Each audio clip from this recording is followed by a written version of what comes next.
Fala meus caros, professor Otávio do canal IA em Evidência.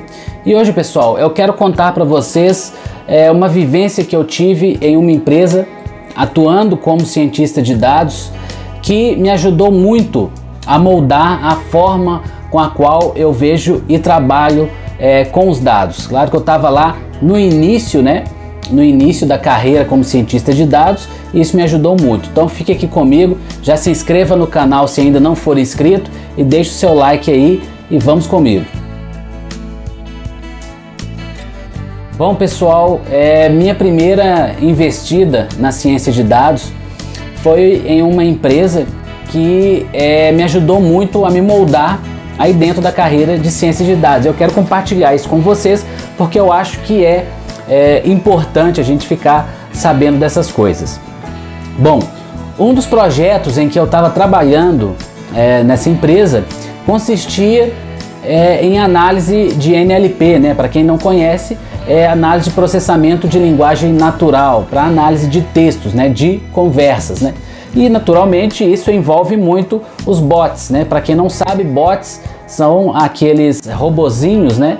Que ficam conectados aos chats. Então geralmente chats de consumidor, né? Consumidor empresa, em que você tem uma sequência ali, de acordo com o que você pergunta, o bot tem uma certa sequência ali de respostas que ele vai te dando. A ideia é deixar essa conversa orgânica para que a pessoa não perceba que é um bot, mas geralmente isso é muito difícil, né? E um dos desafios que eu tive nessa empresa era justamente de fazer com que os bots fossem mais conversacionais, que tudo fosse feito de uma forma mais orgânica e na hora que você estivesse conversando com um chatbot, você realmente não percebesse que você estava em uma conversa, né, com um robô. E para fazer isso, naturalmente, a gente precisava de uma base de dados, né, para poder conseguir treinar os dados textuais para poder utilizar no bot. E a gente sabe hoje, atualmente, né, é um pouco mais fácil de você encontrar isso, que são datasets aí em português, né? Hoje você tem uma facilidade maior, mas é claro que a gama maior, né, da base de datasets, de base de dados que nós temos é toda em inglês, né? E o que a gente queria fazer? São 3 pontos principais aí que a gente sempre atenta na hora de criar um modelo de ciência de dados. Primeiro, qual era a necessidade, né? A gente ia criar um modelo de análise de sentimentos para melhorar o relacionamento com o cliente. E a necessidade também era ser mais assertivo nas demandas. Então, conseguir entregar para aquele cliente que buscava uma solução, algum tipo de serviço, entregar a conversa com mais eficiência e conseguir, consequentemente, resolver a demanda que ele tinha. Qual que foi o nosso plano? A gente ia criar um analisador de sentimentos para realizar a tomada de decisões. Durante a conversa, o analisador de sentimentos estaria verificando essa conversa e, de acordo com o teor da conversa, com o sentimento da conversa, sentimento positivo ou negativo, de acordo com a forma com que essa conversa fosse sendo levada, a gente ia decidir se essa conversa se manteria com o bot, pois o bot estava dando conta dessa demanda desse cliente, ou se fosse um cliente um pouco mais irritado, um pouco mais exaltado com a determinada empresa, esse chatbot iria verificar e, de acordo com a análise de sentimentos, olha, esse cliente aqui tem a tendência de querer cancelar o produto, de querer sair fora do nosso produto aqui, então nós temos que fazer alguma coisa. O que nós vamos fazer? Vamos passar ele para o atendente humano, vamos passá-lo para um atendente humano que seja específico para atender aquela demanda de forma eficiente, né? Então, com isso, o valor que a gente agregava, que também é muito importante, o terceiro ponto, era uma tecnologia que tivesse foco nas particularidades daquele cliente, né? Então a conversa ia se tornar tão orgânica que ia se tornar algo particular, chatbot cliente. E a outra, naturalmente, era o nível de satisfação do cliente, que iria aumentar toda vez, é claro, se você consegue resolver algum problema ou entregar a demanda certa àquele cliente, ele fica naturalmente muito mais satisfeito com você, né? Obviamente tínhamos que ter uma abordagem. Qual foi a nossa abordagem? A gente iria analisar o sentimento frase a frase, né? Então a gente, isso em tempo real, em tempo de conversação ali, a pessoa mandasse, gostaria de adicionar um serviço X ao meu plano Y, né? Então a gente iria analisar o sentimento dessa conversa. Depois ela manda, o serviço que eu quero é basicamente esse e esse. Aí manda mais um sentimento, e aí isso o bot conversando com ela. Verificar o sentimento histórico, porque a gente não iria analisar só essa conversa naquele momento em tempo real, mas o histórico daquela conversa, daquele cliente em específico, para saber como já era a tendência dele desde as ligações, as chamadas anteriores para o chatbot. Procurar ao máximo manter a conversa com o chatbot, justamente para minimizar o custo que você teria com o atendente humano, e transferir a conversa apenas em caso realmente necessário para um atendente que fosse habilitado a resolver aquele problema.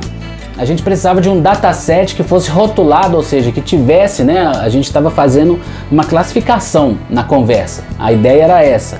Então a gente tinha que ter um dataset rotulado em português para fazer essa análise de sentimentos. A gente buscou datasets que fossem rotulados em inglês mesmo, porque esses tem muito dataset de análise de sentimentos rotulado já em inglês. Se você for ao Google agora aí, você vai achar vários para você atuar em cima. E aí veio a nossa ideia, pegar esses datasets em inglês e traduzi-los para o português. Então a gente ia pegar todas essas conversas, ia traduzi-las para o português, a gente ia ter um dataset rotulado em português lá, com a definição já dos sentimentos. A biblioteca do TextBlob na época, ela conseguia fazer essa tradução de forma até bem fidedigna, né, ao que estava sendo realmente dito. Então a gente utilizou essa biblioteca para poder fazer essa tradução. A tradução poderia ter sido feita frase a frase pela gente mesmo, verificando? Poderia, mas era uma quantidade enorme do dataset, e porque a gente estava criando, infelizmente, a gente sabe como a gente não tinha tanto tempo. Quem trabalha nessa área sabe que tempo é dinheiro. E essa base, se bem me lembro, ela tinha 50 mil registros e eram comentários em filmes e outros produtos. Não lembro agora se eram brinquedos ou utensílios domésticos, eu não lembro ao certo, mas eram 50 mil registros em que estava misturado tudo isso. 50 mil registros de frases rotuladas com análise de sentimento ali já na coluna target. Com certeza era uma base de respeito que iria gerar ótimos resultados, certo? Errado! Quando a gente fez o treino, né, da base, criou o modelo de machine learning para tratar os dados textuais, né, e posteriormente para fazer a classificação, a gente teve uma alta acurácia quando a gente fez o teste após fazer o treino, né, após a criação do modelo. A nossa acurácia foi muito alta. Mas beleza, temos um modelo incrível, vai resolver o problema, certo? Não. O modelo teve uma baixa taxa de acerto lá nas conversas do chat. Na hora que a gente foi testar ele lá no chat, lá foi o cliente falando lá com o bot: olha, quero cancelar meu serviço, quero adquirir um novo produto para esse serviço aqui, enfim. A gente teve uma taxa muito baixa de acerto. E por que isso aconteceu? Acontece que o dataset que a gente utilizou para treinar, como eu disse a vocês, tratava de filmes e de comentários em utensílios domésticos ou brinquedos, enfim. E o dataset que a gente precisava era de conversas no chat, mas lá não tá as conversas, não tem os comentários falando se gostou ou não, e a gente consegue analisar o sentimento? Exatamente, a gente consegue. A gente consegue analisar os sentimentos dentro deste contexto. O contexto que a gente estava tratando ali, com aquele modelo que a gente havia criado, iria servir muito bem para análise de filmes, para comentários em filmes, comentários em produtos de brinquedo, utensílio doméstico, enfim. Mas não ia servir para conversas de chat, de cliente de produto de telecomunicações, por exemplo, não ia servir, porque o contexto é diferente e cada contexto precisa do seu próprio modelo para ser tratado. Analisar o contexto em que você está trabalhando é de suma importância na hora de você criar o modelo e na hora de você treinar o seu modelo.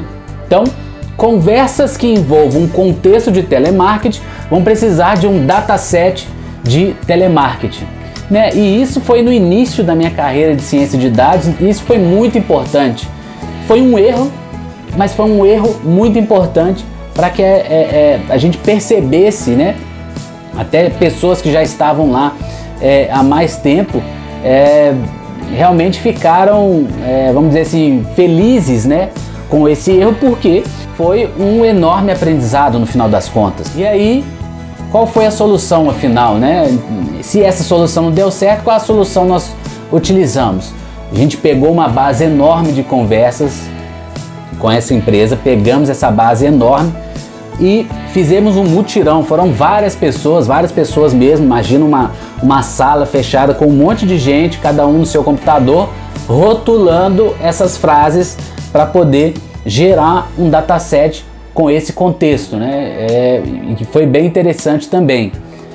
Então a gente realmente rotulou à mão essas conversas. Há outras abordagens, né, que a gente pode fazer para poder pegar o sentimento disso aí, abordagens muito mais simples, mas essa foi a abordagem que nós utilizamos. E aí, no final das contas, fizemos lá nosso treino, nosso teste, ok, uma acurácia muito boa. Na hora que a gente foi pro play mesmo, testar lá no chatbot, essa verificação das conversas, fazer a análise de sentimento das conversas, deu super certo, deu muito certo.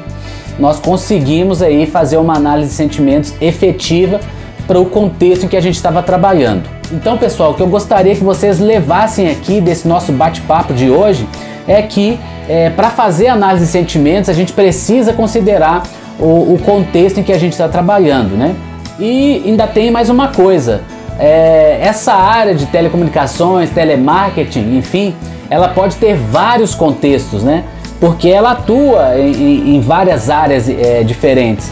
Então a gente tem que ficar atento a isso também, porque a gente tem esse contexto, mas a gente tem um subcontexto lá dentro que trata de diversas áreas de negócios. É importante às vezes você errar, ver o erro mesmo, para poder aprimorar cada vez mais e compreender melhor cada vez mais. Como eu sempre digo, né, não só eu, como várias pessoas, a prática leva à perfeição. Bom, e se você gostou desse vídeo, deixa aqui embaixo o seu like, se inscreva no canal e clique no sininho, porque toda vez que eu fizer um vídeo novo, você vai receber a notificação e você vai poder assistir o vídeo aí rapidamente, tá ok? Então, um forte abraço e nos vemos no próximo vídeo.